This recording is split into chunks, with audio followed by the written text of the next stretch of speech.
Welcome back. Somebody asked for it, so I'm gonna do it. We're gonna do a firing video of the Wrist Raider, as well as a kind of a demonstration on all of the various magazines and why they do or do not work well with this particular blaster. As stated in the regular video, it just goes on and then has two straps that tighten to keep it in place. The magazine is on the outside, so technically you can put any magazine in it without it being too cumbersome, but some of them just get a little bit silly. The one I usually run with, I usually just put a 6 in it because it keeps it out of the way, it's not going to get caught on stuff, I'm not going to be hitting things with it. It's only 6 shots, but if I've gotten down to this blaster in whatever system I'm playing, whether it's HVZ or a Nerf war, if I'm down to this, things have gone sideways. The Tri-Strike was the first one that came out with a straight 10 mag. It's not too bad. It sticks straight out, which, you know, is kind of gonna get caught on things, but it's not hugely out there. The 10-round curve, which is actually longer than the 12-round straight because of the way Nerf designed it, while I kind of like the look of it being, you know, the banana mags just look cool, let's face it. It's, once again, a little bit longer, a little bit in the way. 12-round straight. Same thing, but it's got 2 more rounds, so that's something. I usually carry 2 12-round magazines on one of my drop holsters, so it's entirely possible that I'd go with it.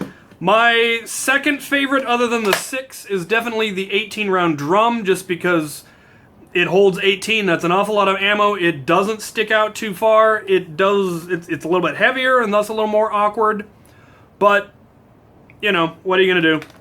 I like the 18s. I wish they brought them back. They only came with the Alpha Trooper and then by themselves for a little while. I managed to get a hold of a few and they are very precious to me. The 18-round straight is where things start getting ridiculous. At this point, you're going to be hitting the guy next to you. You're going to be catching it on everything. It just looks silly, but if it's all you got, go for it.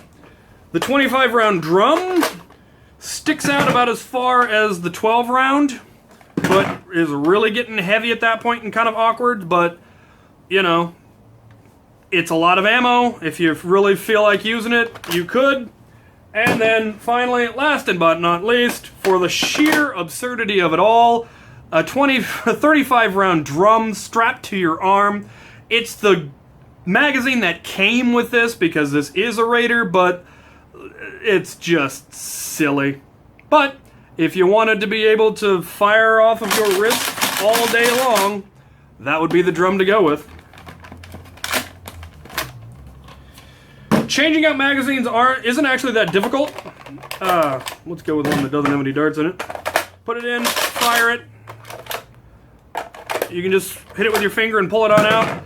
The downside of this system, as has been discussed in the comments, is it pretty much takes both hands. I mean, you could have a gun in this hand, but you'd be firing at the same angle, but it requires your other hand. I want to develop a system that is hands-free, probably going to do either an auto strife or a rapid pistol, mounted in a similar fashion. The gun will be mounted sideways so the magazine comes out the side again, and then either have a button on my hand or wire it into IR and have it fire off of IR's secondary trigger.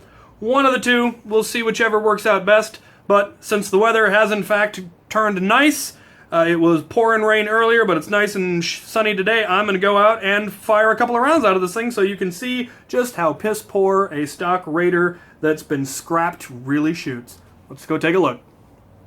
Okay, now to see the Wrist Raider in action.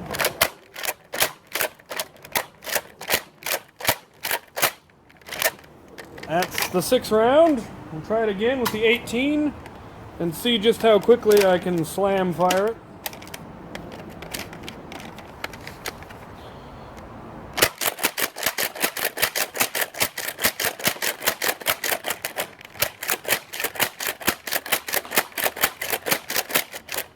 As you can see, it is both poor and inconsistent. Really definitely time to do those upgrades. Thanks for watching.